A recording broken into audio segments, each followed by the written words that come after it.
Assalamualaikum warahmatullahi wabarakatuh. Di sini saya Faidah Khalid ingin menjelaskan cara mendaftarkan akun Si Halal dengan pengisian untuk membantu para UMKM melakukan pendaftaran secara self-declare. Mohon diperhatikan videonya secara cermat dan saya akan membuat langkah-langkah ini mudah difahami. Pertama kali kita akan membuka akun Si Halal. Yang kita siapkan adalah email aktif dan password. Ini jangan sampai lupa, karena ketika ini lupa akan jadi ribet sekali. Jadi satu akun Si Halal, persyaratan lainnya harus juga mempunyai NIB, dan NIB-nya pun sudah NIB RBA. Seperti itu ya. Nah, ini kita lihat cara mendaftar akun Si Halal, yaitu dengan memasukkan nama, email dan password. Setelah itu di email kita, kalau kita buka email kita diminta untuk melakukan aktivasi. Tulisan gambar orange itu kita klik, artinya kita sudah melakukan aktivasi pada akun Si Halal. Setelah itu kita kembali lagi ke akun Si Halal dan mencoba masuk dengan menuliskan email dan password kita. Sekali lagi passwordnya jangan lupa ya. Setelah kita ketik daftar, kita oke. Di sini ada pilihan lokasi usaha kita ada di luar negeri, dalam negeri, atau itu pilihan kita. Kita di sini memilih dalam negeri ya. Setelah itu kita lanjutkan untuk memasukkan NIB. Jangan sampai salah. NIB di sini adalah NIB RBA yang biasanya ditandai dengan gambar Garuda yang lebih besar. Bagi teman-teman yang NIB-nya belum RBA, harap segera dimutasi. Ada caranya secara online dan bisa dilakukan sendiri. Mudah sekali. Setelah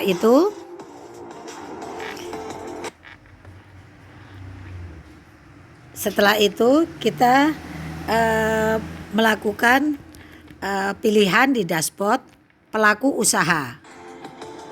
Nah, dengan pelaku usaha, sebentar kita ulang ya. Nah, di sini kita tulis pelaku usaha. Di sini kita tekan tombol edit untuk melakukan pengisian data-data tersebut. Nah, di sini kita lihat penanggung jawab. Bisa kita tuliskan nama kita, nomor kontak, bisa kita tuliskan HP kita dan email kita, dan kita simpan. Setelah itu aspek legal, misalnya kita mempunyai IUMK, bisa kita tambahkan. Dan tadi kita sudah menulis NIB ya, itu sebagai prasyarat yang wajib. Prasyarat yang lain bisa IUMK, itu kalau nggak punya juga nggak apa-apa. Kalau kita mempunyai pabrik, kita isikan pabrik. Tapi kalau enggak, kita lewatin aja. Setiap ada pengisian, jangan lupa tulis touch tombol simpan. Outlet juga kayak gitu. Kalau kita mempunyai satu outlet, untuk outlet ini dengan menggunakan fasilitas self-declare dibatasi hanya mempunyai satu outlet. Kalau mempunyai 2 outlet tidak bisa menggunakan fasilitas self-declare, tapi bisa menggunakan fasilitas reguler, artinya berbayar. Bisa berbayar 600 sampai 2,5 juta kalau melalui pendampingan badan usaha. Nah, kalau outlet tidak ada, bisa dilewati aja. Setelah itu kita di sini mengangkat penyelia halal. Penyelia halal di sini kita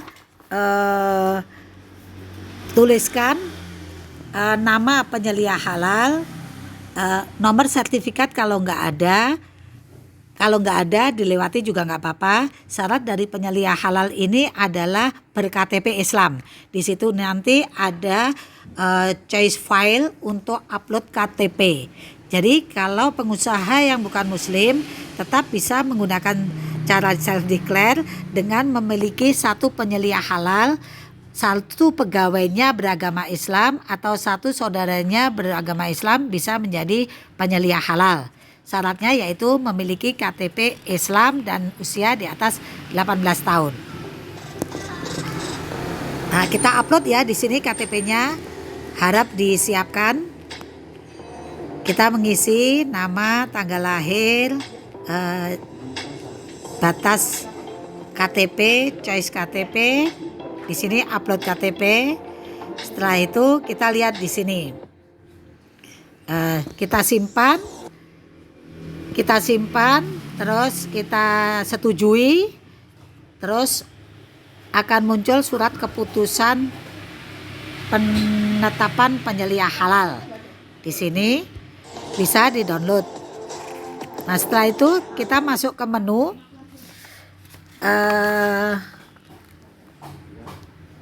Kita ulang dikit. Setelah itu kita masuk ke menu. Jadi masih upload KTP penyelia halal, yaitu sudut bawah SK penetapan penyelia halal, diklik. Kita lihat di situ sudah ada nama. Setelah itu kita melanjutkan ke pengajuan usaha. Jadi kembali ke menu, klik pengajuan usaha, dan di sini ada muncul layanan sertifikasi halal. Di atas itu ada tulisan daftar, yang di bawah nama usaha kegiatan itu kita tuliskan usaha kita. Jangan lupa ini, jadi jangan klik daftar dulu, tapi ngisi usaha kita, nama usaha kita. Misalnya usaha kita namanya ABC gitu, kita tuliskan ABC, baru diklik daftar. Seperti itu ya. Jangan buru-buru ngeklik daftar dulu ya. Nah, setelah itu kita lihat ada beberapa informasi yang sudah otomatis tertulis, dan ini kita pencet tombol edit. Setelah kita pencet tombol edit, di situ ada jenis pendaftaran, ada dua pilihan, self declare atau reguler. Kita pilih self declare dengan kode daftar sehati 22. Diingat, kode daftar ini tulisan kecil semua dan tanpa spasi. Sehati 22. Jangan sehati spasi 22. Dia tidak akan diterima. Ya. Saya ulangi. Jadi jenis pendaftarannya secara self declare. Jangan memilih reguler. Dan kuncinya sehati 22. Nah, setelah itu kita pencet di sini surat sertifikasi, pengajuan sertifikat, yaitu dengan cara menuliskan nomor surat permohonan. Nomor surat permohonan ini merupakan nomor surat keluar dari perusahaan kita. Jadi kita bisa ngarang, jangan lupa dituliskan tanggal dan tahun. Tanggal, bulan, dan tahun. Depannya bisa dikasih tulisan apapun. Tanggal permohonannya pun itu kalau bisa tanggal upload file ini. Jenis layanan kita lihat di sini bisa memilih apa aja, bisa minuman, bisa makanan ringan, itu sesuai dengan usaha kita. Jenis produk juga seperti itu, ada pilihan mana yang merupakan mirip dengan usaha kita. Kalau ada kesulitan pemilihan di sini, segera hubungi pendamping PPH. Pendamping akan memberikan solusi. Seperti itu. Setelah kita isikan merek dagang, kita lihat areanya, kita isikan ya. Penanggung jawab sudah, dan ini kita tuliskan simpan. Setelah itu kita menuju, ini proses yang paling sulit itu, daftar nama bahan. Kita ingat bahwa kita sudah pernah membuat tabel 1 dan 2. Di situ kita sudah punya datanya ini semua. Jadi nama bahan itu kita isikan satu-satu di sini. Kalau PR kemarin kita membuat tabel, kalau di sini kita isikan satu-satu. Misalnya nama bahannya green tea. Di situ merek produknya apa? Kita tuliskan seperti PR, produsennya mana? Itu kita tuliskan juga, nomor sertifikatnya juga kita tuliskan, masa berlaku juga kita tuliskan. Dan di sini ingat, satu-satu kita masukkan nama bahan sampai semua bahan tercatat dengan menekan tambah. Kalau kita menekan 1, 1, 1, kita menekan tambah 3, akan terlihat di bawahnya 3 nama bahan. Seperti yang kita tuliskan. Kita lihat di bawah ya. Nah, ini proses yang tersulit, tapi kita akan membantu. Itu ketika kita memasukkan grantee, di bawah sudah ada catatan grantee. Artinya memudahkan kita untuk mengkoreksi apa yang sudah kita masukkan itu benar atau enggak. Nah, setelah sudah selesai, kita tuliskan daftar nama produk. Nah, daftar nama produk ini seperti tabel kedua. Tabel kedua kan misalnya 5 variasi. Untuk klasifikasi produknya kita ada tinggal memilih, di situ sudah ada pilihannya, mana yang mirip. Sekali lagi ketika ada kesulitan cepat hubungi pendamping. Pendamping akan memberikan solusi pilihan sesuai dengan produk yang Anda punya. Rincian produk, ini rincian produk juga ada pilihannya. Nah, nama produk ini dengan menggunakan berapa bahan. Itu kita bisa tambah. Jadi satu variasi nanti akan memiliki satu contoh produk. Jadi kalau satu produk itu memiliki 3 bahan, di situ nanti akan tertulis 3 bahan. Seperti itu. Dan di situ nanti diikutkan di upload choice. Dalam choice file itu produk kita. Misalnya produk kita ada 4 varian, kita masukkan satu-satu fotonya. Itu pun juga sudah kita lakukan di PR. Jadi siapa yang mengerjakan PR selalu lebih dengan mudah mengisi ini. Ya. Ini kita tambah-tambah seperti itu. Masa berlaku sertifikat. Nah, seperti itu ya. Nah, ini kita lihat. Ini nama produknya dituliskan, mereknya dituliskan, choice file adalah gambarnya ditambahkan. Nah, di sini terlihat satu produk.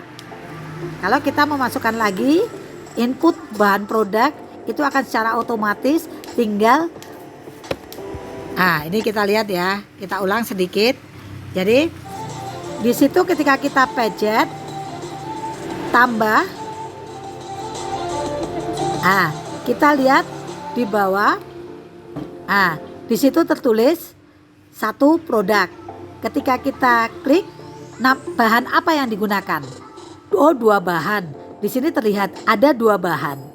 Jadi nanti ketika ada 5 produk, yang satu produk satu menggunakan 2 bahan, di situ tertulis.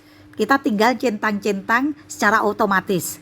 Jadi misalnya produk 1 menggunakan 2 bahan, produk 2 menggunakan 3 bahan, produk 3 menggunakan 5 bahan. Itu kita tinggal centang-centang produknya dan bisa dilihat sebelum kita save. Nah, setelah sudah betul semua, kita lihat di sini proses produk halal itu menuliskan flowchart produksi secara narasi. Kita pun sudah mengerjakan di PR. Jadi kita tinggal copy, kita taruh di sini. Jadi proses produk halal yang sesuai dengan yang memakai narasi kita tuliskan di proses produk halal dan jangan lupa disimpan. Nah, ini kita tinggal ngopi aja ya dari PR-nya ya. Nah, setelah itu kita lihat di sini ikrar pernyataan usaha. Kita di sini tinggal simpan aja, menyetujui. Ini akan terdownload. Setelah kita setujui, kita download dan itu sudah otomatis ter-ACC by system. Nah, kita download. Nah, kita lihat, bisa lihat ini ikrar pernyataan usaha sudah terkirim. Nah, setelah itu kita memilih ketika kita tadi memasukkan ada izin yang kita miliki, misalnya IUMK atau PIRT, bisa kita tambahkan di file di sini, dokumen pengajuan. Nah, itu pilihan choice file itu bisa 1, 2, 3 tergantung. Pengisian ini tidak wajib. Yang wajib di sini adalah pilihan yang kedua, yaitu sistem SJPH. SJPH ini adalah SJPH PR yang kita gunakan, yang sudah di ACC oleh pendamping, yang berisi yang banyak sekali itu. Jadi ada denah bangunan, ada flowchart, ada gambar-gambar produksi, ruang produksi, seperti itu. Nah, SJPH langsung kita upload, setelah itu kita simpan. Udah? Setelah selesai, dokumen ini dikirimkan. Nah, setelah kirim, kita kembali lagi ke menu. Di situ memilih status permohonan. Nah, kita lihat status permohonan kita, bisa kita lihat di sini. Nah, jadi kita ulang ya. Jadi setelah selesai, semua SJPH sudah kita kirimkan di sini. Setelah kita kirim, kita kembali lagi ke menu konfirmasi penyampaian. Ini kirim. Setelah itu kita kembali ke menu yang dipilih status permohonan. Ya, status permohonan ini bisa kita lihat di sini. Di sini dari draft PO ke submit PO. Nah, dengan seperti ini sudah selesai, tugas panjenengan sudah selesai. Selanjutnya akan ditindaklanjuti oleh pendamping sampean, oleh pendamping Anda, dan akan dilakukan pemeriksaan. Kalau dalam pemeriksaan itu masih tetap ada kesalahan, berkas akan dikirim kembali ke Anda dan dilakukan koreksi. Setelah itu dikirimkan lagi dengan cara yang sama ke pendamping. Kalau memang panjenengan semua melaksanakan tugas-tugas itu tidak akan mudah, tidak akan mengalami kesulitan dalam pengisian ini. Selamat mencoba dan semoga video ini membantu panjenengan semua. Terima kasih. Wes piye? Wes piye